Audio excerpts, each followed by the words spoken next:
So in this video, we're going to talk about tendon gliding.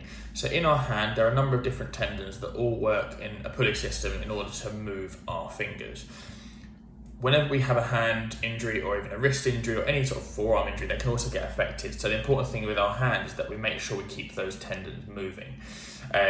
So when we talk about tendon gliding, is the whole point we want the tendons pulling and moving through the hand pulley system to mean that all the joints stay nice and mobile. With this exercise, there's a series of 4 movements. They can be done both actively and passively. So what I mean by that is they can do them on their own, or we can help them out by using our other hand to help out.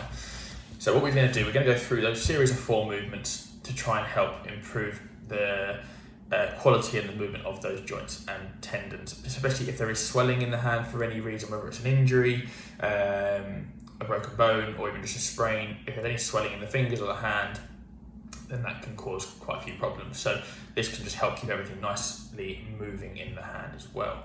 So first things first, we're going to have our arm resting on the table with our fingers pointing to the ceiling. So the first part of what we're going to do is we're going to do what we call a hook grip. So we're going to bring the tips of our fingers down to the base of our knuckles here. And we're going to repeat that up to 10 times, depending on what your therapist has given you.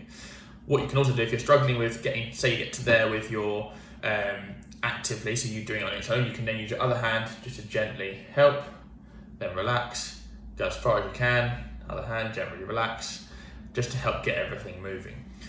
From there, we can then go into essentially a lumbrical grip or a lumbrical movement. So you're going to keep your fingers straight now, but we're going to bend from this joint here, so the knuckle joint on the hand.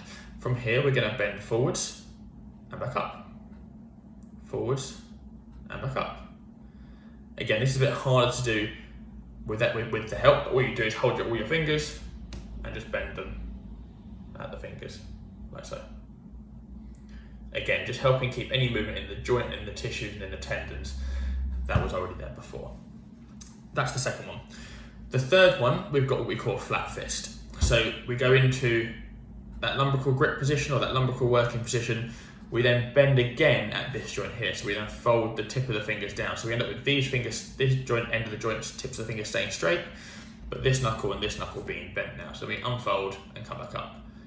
Down, down, up, and up. And again, repeating that up to 10 times, depending on what your therapist has given you. And then the final one is a curl down into a full fist. So we're starting back with that very first movement, so the hook grip, so here, and we then roll down into the full fist, and then back up and up. And the whole point of us doing it in separate movements rather than just going in one is that we can make sure we get a nice movement of all the different tissues, all the tendons through the pulleys in the fingers, which then just helps keep that movement nice and supple, helps reduce swelling, and again, gets us back functioning as good as possible, as soon as possible as well. And again, same thing with the passively doing this. Again, for the flat fist, you can come down and down there. Again, if you can only get to here, you can then use your other hand just to gently help, etc. And the other hand, just gently help. And then finally for the full fist, again, say you can get to here, but you can't get down, you can then use your other hand coming round just to help curl down.